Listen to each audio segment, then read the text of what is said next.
Murphy's Builder Supply is where you need to go for all your home improvement projects and hardware needs. They've been serving folks in this area since 1946. Murphy's offers some products and services that you may not know about. They now sell ammunition, both bullets and shells. Murphy's also sells personalized tags for dog collars. They build customized screens for windows and doors. Murphy's can rekey locks, and of course they can make keys. They cut glass for windows, plus Murphy's has monthly door buster specials. Check their Facebook page to see what's on sale. Murphy's Builder Supply, 156 Northeast Broad Street, Jessup. Damon's Famous Fingers and Wings restaurant in Jessup is now open for business, practicing social distancing, but still serving that great food that Damon's is famous for. Come inside or come through the drive-thru, but Damon's is open inside and welcomes back its customers. The menu's the same, the service is fast, and the food is fantastic, and the sauces remain the same, mild, wild, insane, or inferno.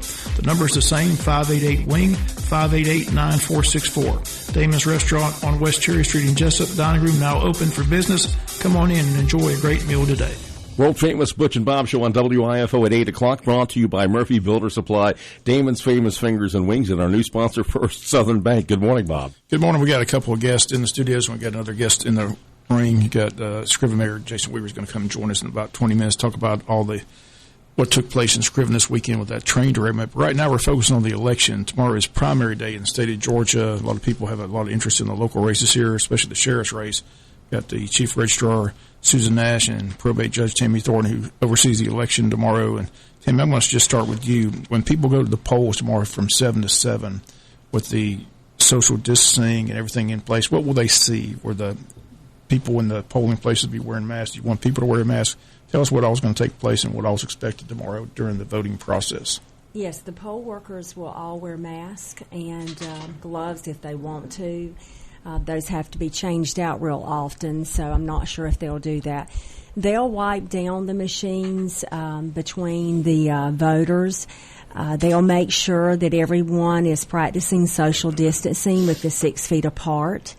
I have trained them. We've had several trainings. They've also worked early voting, and they've learned the process of trying to keep people moving, the lines moving in and out, and also people separated. So they're well trained. We're not requiring that the voters wear masks. That's certainly up to them if they want to do that, but the poll workers will be wearing masks at all times. That is a requirement. And for people not familiar with Wayne County, how many polling places will be open tomorrow? We have 7 polling places. And all your poll workers are ready to go? They are ready to go. They're meeting with me today again at 2 o'clock, the managers, to get the paperwork, and I'll explain a little bit more to them. But we have probably had 5 meetings, several hours long. They are well trained. They're excited. They're like Susan and I. We are ready to get this done. Plus Ed Whidden that works with us and our tech, Bo.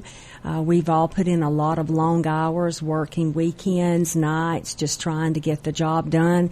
And we're excited. And everybody seems to be well informed. And if what I really want them the voter to realize is when they get in the booth, to review their ballot in there, either on the screen or even after they print the ballot to review it. If it's not what they want, then make sure that they ask a poll worker and let them know, or tell the poll worker that is not correct, so that it can be changed before they scan it in. Once they scan it in, which is at the door, it's always closer to the door where you leave, then there's nothing we can do. But if they'll let them know prior to that, they can cancel that ballot, and they have to get back in the line and go back through, and they can change their ballot, their voters, their choice. And also in the studio with us is Susan Nash. She's the Chief Registrar. That's where the voting took place for the last 3 weeks down at your office. It's been a smooth process. Friday was the biggest day, 240 people. So it seems like there's a surge, and hopefully those that didn't vote during this 3-week voting period will show up on Tuesday. But tell us how the 3-week process went down at your office and how it all went with the social distancing and things like that. People having to wait outside and wait their turn. But it went pretty smoothly. It went great. It went smooth. We had a couple days where people had to be outside, most particularly on Friday, People wait to the last minute, and that's the busiest day. Thursday was busy, but Friday was worse. But we had some great poll workers who really got smart and, made sure to keep families together, to get people inside. It was so hot out on Friday. But I didn't hear a complaint from anybody, the voter or the poll worker. Poll workers were a little stressed about the lines, but, maintaining the social distance guidelines, you had a little bit of a wait anyway because you can only let 5 in the room. But it went good. Not as many as I thought would come out, but you know what? It is what it is, and the people that came were great.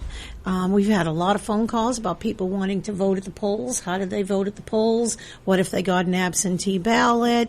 Which that is an important thing. If they got an absentee ballot, they're listed in the system as already voting once that ballot's mailed out. So they need to bring their absentee ballot to the poll or to the office so we can cancel them out so they can vote in person. We did a lot of that. A lot of people, when they realized that we were following all these guidelines and trying to keep things safe, they chose to not cast their absentee ballot, but to come in and vote instead. Everybody was really nice. We had no problems from anybody. Everybody seemed to like the machines. It was great. It was great. First things first, if there's people out there, they're getting ready to vote tomorrow, some may not know where they're supposed to vote. So if anybody has a question where they're supposed to vote, how do they get that information if they don't know? Well, they can call the office, but one thing they can do if they have a computer, and I know everybody doesn't, but today, or they have a cell phone and they have data, go on my voter page. Let me see, sos.mvp.sos, and they just need to go on there. It will tell them everything. They'll click on the Georgia My Voter page when they get in there. It'll bring up a voter screen. All they have to do is enter their last name, their first name, their county, and their date of birth. It'll bring up information specific to each voter. For example, where they vote, the directions to the polling place, and it'll also give them an option to review a sample ballot. And that way, it doesn't matter for this one, we don't have any district races or commissioners, but it brings up your information so you can do your research.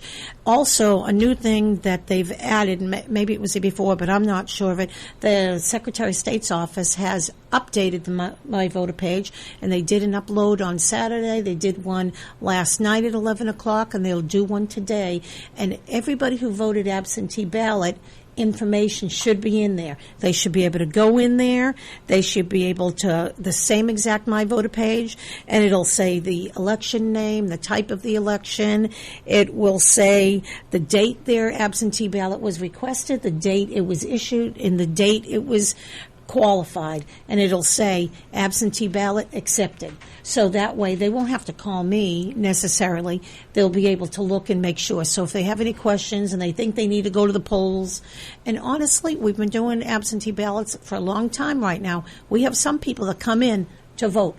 They forget they cast their ballot. They're getting a lot of paraphernalia from different parties and different things, and they don't remember what they've done. So they're confused. So there's a lot of that going on. But, yeah, they can check there or they can call the office.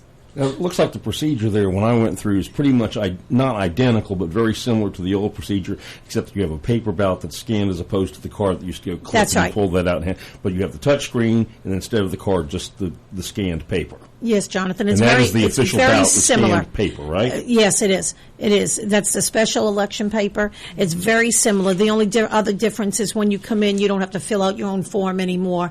We do that with the voting system that was purchased, and so that's great, But they won't have to do that at the polls. They'll have a poll pad, and they will not have to have a voter certificate. Judge Thornton will get an electronic version of that, and they'll have to sign the poll pad when they put their ID, their photo ID. It'll give the information, and they'll sign it, pick their party, and all that. It's actually easier at the polls than it is for us. Much easier. Yeah, but it's great. Well, right now, the total going into tomorrow is 1,578 votes. 1,435 Republican ballots have been cast, 141 Democratic ballots, and 2 nonpartisan ballots have been cast. And the precinct breakdown in advanced in person is as follows. 114 people voted in Odom, 83 in Madrid Springs, 172 in Oglethorpe, 148 in Screven, 142 in Empire, 77 in Red Hill, 215 in Altamaha Precinct, 75 Gardai, 69 VFW, 99 Pine Street, 186 Unity, and Rec Center 148. It's kind of sad. We've said it all the time. People don't take the opportunity to vote. You got over 16,000 registered voters and only 1,500 so far. So even if, like, say, 2,000 people show up tomorrow, you're going to have about maybe 4,000 of the 16,000 registered voters in Wayne County decide the sheriff's race, which is a sad statement. You talk about people taking interest in their community. I mean, where is everybody? Why don't people vote? You have any answer? You're involved in the voting process all this time. Where are the people? Why aren't they just flocking to the poll? Where are the other 12,000 Wayne Countyans registered voters not showing up to vote? We really don't know. I mean, we put a lot of time and effort in this, and you would think that more people would be excited about voting, but we find that they are not. I mean, this is a trend that's been going on for a long time. It's got to be frustrating. I tell the candidates all the time, make sure they're registered voter. You know, you're wasting a lot of time talking. A lot of people don't even. They're not registered to vote. You're wasting your time. They're not registered to vote. They can't help you. That's right. And reality is we have almost 17,000 active voters, 16,782 active voters, and we have some more. Like the rest of them, almost 18,000 are inactive, but they're still eligible to vote. But also remember that doesn't take into consideration we received 4,000 applications for absentee ballots. Every one of those applications has to be processed. Every one of those signatures are verified. Every one of those we did the forms, and we have 22,510 of those ballots are back. They were cast, so that will count as well. Okay, and we expect to get more today and tomorrow. And you're going to start opening those today, is that right, Tammy? I know the state says that due to the volume of absentee ballots, you can start opening those and make sure they're counted. You know, because if you'd waited till 7 o'clock tomorrow night, we'd be there till Thursday. Right. And you would have a fit, Bob. Yeah. No, this man, he would have a fit. Jonathan. So that works. So you have a delegate from each party that look with you guys. Is that how that works? Is to verify that it is valid? We have one from each party, and also Susan's board members. A couple of them will be there as well, and I have to designate someone to be over the process since my name is on the ballot. So we have a little committee. You can be a monitor and observer. The candidates can send someone. They can't attend, but they can send someone just to observe from a distance. No cell phones are allowed in. There's nothing. No one can sit there and tabulate. Once those are opened and they're put in batches, then the tech that I have will scan them in, but the results are not uploaded. So we will not know until tomorrow night the results of those. Okay, but again, as you mentioned, people receive their absentee ballot. Absentee ballots can still come in till tomorrow night at 7 o'clock to the office. Is that correct? Sir. Yes. So yeah, and they'll be counted. So yes. they'll be counted. And so they can bring them to the registrar's office. You know, that's a problem. The mail. You know, our mail goes through Jacksonville. Well, so you have to, and I've been telling people, we started issuing the ballots for the last week. The state vendor had been doing it prior to that, but we did it, and every one I issued, I think 5 on Friday, and I told them, you need to get it back, because I have to mail it. By law, we have to mail it, cannot hand it to them. So hopefully they'll get it back. Well, again, hopefully we'll have a big turnout tomorrow. Again, it's an important local sheriff's race for candidates on the Republican ballot, all been out campaigning. And as we talked to them, when things first started, it was tough to get out and campaign with the COVID-19 going on. But with the restrictions being lifted by the governor, they've been able to get out more and more and see a lot more people. So, like I said, the message is out there. I think most Wayne Countyans know there's an important sheriff's race. The incumbent trying to get another election, 3 opponents on that Republican ballot. That'll be our concentration tomorrow night. Also got a congressional race, which will be interesting to see how that plays out. But we appreciate you ladies coming in. Anything you want to stress to people tomorrow? Anything that they need to know? Just like I said, I think everybody's familiar with the polling places. Like I said, they're familiar with the poll workers. I mean, you've been fortunate. I mean, we talk about it all the time, Tammy. Some of these people have been working for you for years. I mean, this is something they're passionate about. They do a great job. They are, and I'm telling you, they can't campaign. I mean, they have certain guidelines they got to follow too. They're just it's all business when you go in there to vote. That's right. It's like I tell them in training. We all have an opinion. We all have a candidate. We just have to keep that to ourselves. So we're excited. I would like to give them a shout out. They have worked really, they have worked really hard to learn everything. They've tried very hard. They've showing up during the COVID-19, working early voting. And these are all volunteers, right? They're paid, they are just paid, a very small amount. So basically, volunteer. Mm-hmm. And they really do a great job. They go above and beyond, and they are to be commended for the job they do. Well, I said, the polling place I've been to, I think some of those people have been there. I mean, I've been there 37. I think they've been there as long. I've been in it since '82, and we have some that have been still in it there. that long. Yeah. As But I said, just hats off to them, because like I said, we talked about this earlier when you were here before. Across the state of Georgia, a lot of states are dealing, or a lot of counties are dealing with poll workers calling in and saying due to the COVID-19, they just don't want any part of it. But you haven't had any problems at all with your staff. I had a couple of them that bowed out for now, but they're older, and we certainly understood. We put a team together. We worked to get them trained. They worked hard to get trained, and we feel very good about that, and we certainly understand. I told every one of them when I contacted them, if you have any doubt, please do not do this. You can always come back when everything is better. So, your health is more important at this point. So we only had maybe 2, but we've put teams together and we've added new workers this time just because of the equipment and so much that goes into it. And I really feel very confident about it. I think everything will be fine, and I think that the social distancing will be handled correctly, and everybody can feel confident when they go to the polls to vote.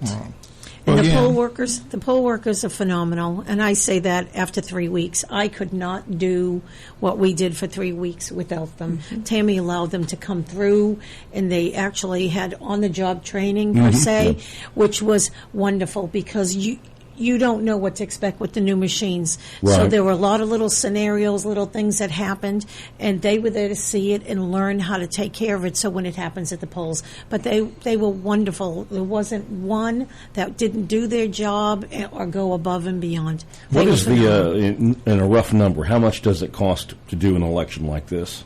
Judge Thornton has that. It doesn't include all my, I don't know. I mean, I'm not trying to put you on the spot, but just a rough number. With ballots and paying everyone a good $20,000. That's what I heard was a rough figure there. Yeah, it's a lot of money. How many absentee ballots total so far? Do we have that total? 2,510. 2,510 have been processed, come through, and I think I have 4 that I need to check when I get back.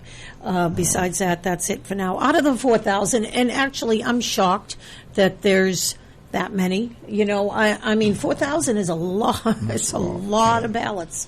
And I will say, as far as the money, we have received grants from the state. They provided those, and I have reached out to the state and sent in everything they needed, so we will get money. And they provided the machines as well, right? We should stress that. We had that story. The state provided these machines statewide. They did. There was no expense to the county. The state picked up that tab. They did. It was a lot of money. They picked that up, and we will not incur that cost for another 2 years, I believe. Sounds good. Yeah. Well, I know you got a busy day ahead of you, but I do appreciate you taking time to come in and give us the different information. Again, the breakdown's interested in 2 candidates for running for sheriff or from Screven. Only 148 people so far in that Screven district, which is kind of surprising. I thought there'd be a bigger turnout over there. So, but we'll see how it all turns out on Tuesday. We appreciate you people coming in. Got another special guest, the mayor of Screven, going to tell us what all took place this weekend and what's taking place today and this week with CSX. He'll be in shortly after this time out. Damon's Famous Fingers and Wings restaurant in Jessup is now open for business, practicing social distancing, but still serving that great food that Damon's is famous for. Come inside or come through the drive-thru, but Damon's is open inside and welcomes back its customers. The menu's the same, the service is fast, and the food is fantastic, and the sauces remain the same, mild, wild, insane, or inferno. The number is the same, 588-WING, 588-9464. Damon's Restaurant on West Cherry Street in Jessup. Dining room now open for business. Come on in and enjoy a great meal today.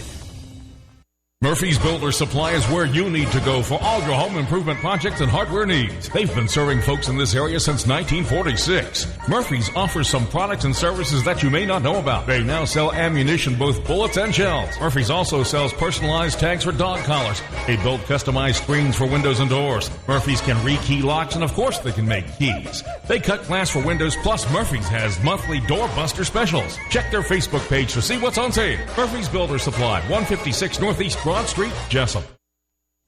Welcome back. More of the Butch and Bob Show. A couple of guests, both from Screven, the police chief Mike Hargrove and the mayor Jason Weaver. Wild and crazy day in Screven, Georgia, with the train derailment occurred right after midnight on Friday's early Saturday morning. I know you were there all day, Mayor. Just tell us when you first heard about it, how it happened. CSX still trying to piece it together, but people had to be evacuated from their homes. So just give us an idea of what all took place that early morning. How soon did you get the call and what all took place? Well, the call, I think, came out at like 12:38 through 911. But I think that CSX has been able to determine the accident was around 12:21 a.m. Saturday morning. And I was notified, as usual, I was sleeping. I was notified around 1 o'clock. You were not partying that time of day? No. We had actually loaded the pontoon boat and all the coolers Friday evening and said, let's run the skippers and eat some seafood. We're going to spend the day on the river Saturday. Well, that went out. I got you. But a knock on the door, or beating on the door. My daughter woke up and said, Dad, somebody's beating on the door. And I said, oh, Lord. So went to the door, and it was one of the firefighters saying, we need you uptown. There's been a train derailment and a chemical spill. And it took about 3 or 4 minutes to kind of comprehend what he was trying to tell me. And I said, really? And he said, yeah, I wouldn't be beating on your door at 1 o'clock if it wasn't. So it was bad enough that the train derailed, but then when they talk about chemical, and then I understand, Mike, people had to be evacuated from their homes because they didn't know how bad the chemical spill was. So how does that process take place in the city of Screven? How do you get door to door and notify people that they got to be evacuated from their home because there's possible chemicals in the air? Well, once it was determined the chemical that was being spilled, and we looked up to see what the hazard side effects was of it, we looked at the wind, and we just developed a protocol of how far out from the wreck that we wanted to develop because of wind flow and a possible change. And then Screven Police and the Wayne County Sheriff's Office started going door to door and notifying everybody that fell in the range that we determined would be where they needed to move from. And we did not tell them it was mandatory, but we advised them that they needed to leave. The majority of them did leave. We had a few that said they weren't leaving. Right. So it wasn't mandatory then. So it is voluntary. So that's right. It was voluntary. I can imagine at this time. You're waking people up in the middle of the night, right? To tell them. Where do you take them? Where did they go? Well, some of them went to hotels and got places to stay. Some of them had family they could go to. We housed a bunch at the fire department. They went around to the fire department. We opened it up.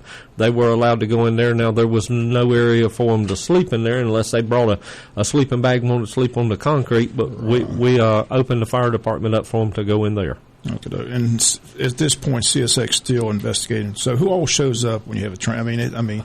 I talked to Jason on the way back from Florida Sunday. He said he never saw so many agencies at one. It's probably easier to who didn't show up. Who didn't show up, right? But I don't think the GBI was there or the FBI, but pretty much everybody else was there. Georgia State Patrol, JPD, Wayne County SO, everybody called and offered their assistance to them. We had several officers from other counties that called us and said, if you need us, here's my phone number, call me, we'll be happy to come out and help any way we can. And for people just listening, exactly where was the derailment? I understand it was right near City Hall. Is that correct, Jason? Well, that's what the news put out, I guess, as a pinning point, but it was actually on the eastbound side, right directly behind, if you're familiar with Screven, Wasden Cabinets and the old Pump and Pantry, a Friendly Express store that is now the sharing place owned by First Baptist. It's right in that area. It was right behind it on that track, right in front of Bonnie Sportswear, like right in front of it. I got you. And 7 cars derailed. There was 200 cars on the trains. It had to be a mess. I'm sure it's still a mess. How's the cleanup going over the weekend? Man, you can't give CSX everybody I've talked to, they get an A++ rating because they have been, from talking about the people that come in, Mike was telling you about law enforcement, but we've got hazmat there, we've got DNR there, we've got DNR Fisheries Division there because of the spill and the worry of it getting into a creek basin where it run down. We've got decon teams. Man, everybody that is somebody imported in CSX was in Screven, Georgia, by way of either driving or flying in. I mean, the biggest of the big, and these guys have been totally class. They dug out the whole entire ditch, every affected area down the side of 84. They brought in state-approved dirt and put that dirt back in after they dug out the affected zone, put that dirt back in, leveling it out. Naturally, we had rain yesterday, so now it kind of looks like mud, but they'll be there for a little while, and then they'll get it graded out, and they're going to reseed it with grass and re-straw it, and just completely 100% have taken over. They've bought into the community. They fed everybody Saturday that was there. 80 people working. That's how many meals that Donnie Ray went and picked them up for them. They're 80 meals. I mean, I've never seen. We always talk about these when we have these. We had one in Odom and Screven. All these agencies coming together, to work. But this was just another testament of, it's a different set of agencies with our locals, and it looked like organized chaos. I mean, I've never seen stuff work. So those guys are amazing. That is what's under the tarps out there by Bonnie's, under the white tarps. Is that the dirt that they removed? No, what under those tarps is they sat down that tank. We still have one tanker over there that's 100% still full, and they're going to be there today to pump that tanker out. And what they're going to do is they've leased that property at Bonnie's, and they're on some of the city property back there. And they've got a team that's called a scrap team. They got a team for everything. They got a scrap team, and they're going to pump that out. And then they're going to decon that tank. They did that. The one that spilled yesterday had some more in it, so they finished cleaning it out and deconned it. And then they'll come in, and they told us they will cut those cars up piece by piece and haul them out. So they're going to be there for, they've leased that property for 90 days. So they're going to be there a while. They've set up a shop over there. Screven, we're proud to have CSX working in Screven right now. I mean, now since the tracks are cleaned up. How about the traffic flows, Mike? The one lane was closed off. How long was it closed off, and how difficult was that? Where did you reroute people coming from? We got with DOT, and until DOT got the road shut down in Patterson and routed them around 32, the sheriff's office, the state patrol, Jessup Police Department, and Screven, we would pull them into Screven. We would hold them till there was a line, and then we would escort them through on the other side of the road. We'd take them through and run them backwards with a police escort in front, one in back, and with the traffic held at the V coming into where the four lane splits, so that we'd make sure everybody was safe going through. Once DOT come in, they determined that was not something that they really wanted to see last the whole process of this, so they determined they were going to shut it down at 32 in Patterson, run it around, and they did. And we still had a few people that come through that was between where it was shut down and there, but we got them through the same way. We would run them through on the other side of the road. The eastbound side that was affected, we had a few that tried to drive through there. I reckon they couldn't see the semis and all the flashing lights that was there and the big equipment, but they tried to drive through, and we tried to keep them out for their safety and the people that were working there. Well, the good news is no one was injured. That's the good news. And maybe the good news is the timing of it. I mean, pretty much everybody in bed at that time. There's not a lot of traffic or thinking. Like I said, it's in the middle of the day. No telling what would happen with those cars going off the track. So, but anyway, the good news, no one was hurt. I said the cleanup process is going to continue.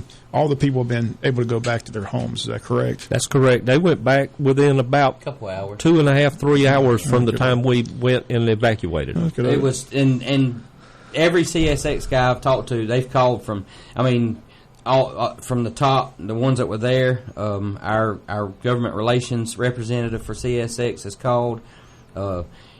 Senators, Congressman Buddy Carter called, Senator Loeffler called, all our local guys. Stephen was actually on scene. Blake and Bill, those guys have called.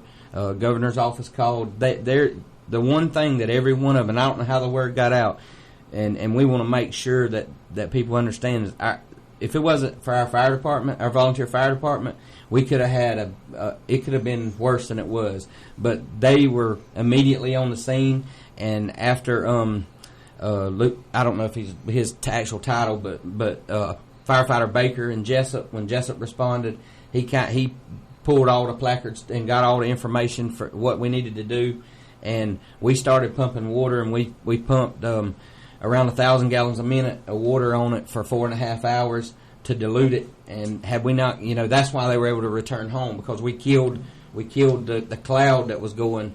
That's what it was, a chemical cloud, is why they had to leave. Right, somebody just texted, and I was going to ask which chemical was that. Wasn't it peroxide? It was 98 proof hydrogen peroxide. Which, that's real caustic stuff. Yeah. Well, here's the funny thing. When they told me it was peroxide, I said, well, we got coronavirus over here. Our whole city's decontaminated. We're good to go. But not 98%, they told me. All this stuff they told me about it, I told my wife I won't never buy peroxide again, ever. Because it must be dangerous. But they that fire department, they put the water on it. They got it diluted. They got everything safe, and they continued. Those guys, CSX, was so over the top with the response from our volunteers that they held them there till midnight Saturday night.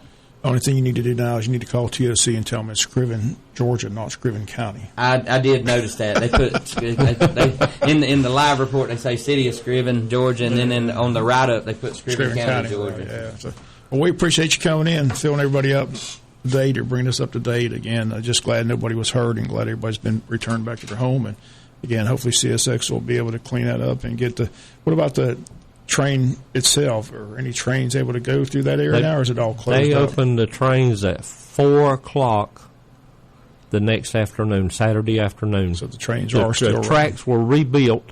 They had one tanker, the one that was leaking, still sitting there, and they opened the tracks to the trains at 4 o'clock to slow-moving traffic. They come through at less than 10 miles an hour.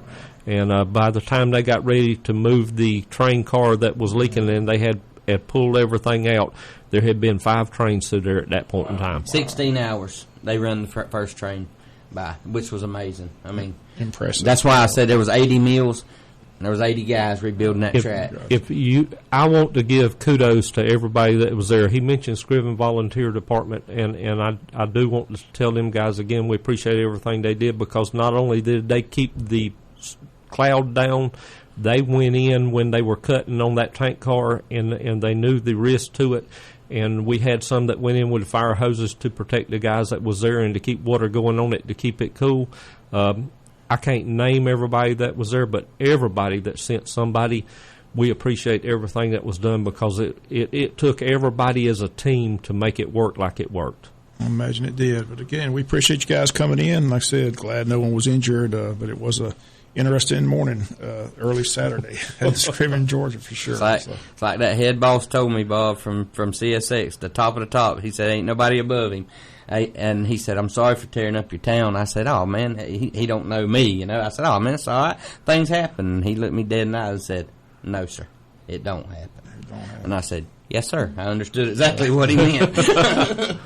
In 2020, everything's happening. Hey, it's like Richard Johnson says, we're going to have Godzilla and aliens next, because we've had everything else. We appreciate you guys coming in. Again, that's going to do it for a Monday Butch and Bob Show. And a reminder, tomorrow is Election Day. Polls open tomorrow at 7 a.m. Remain open until 7 p.m.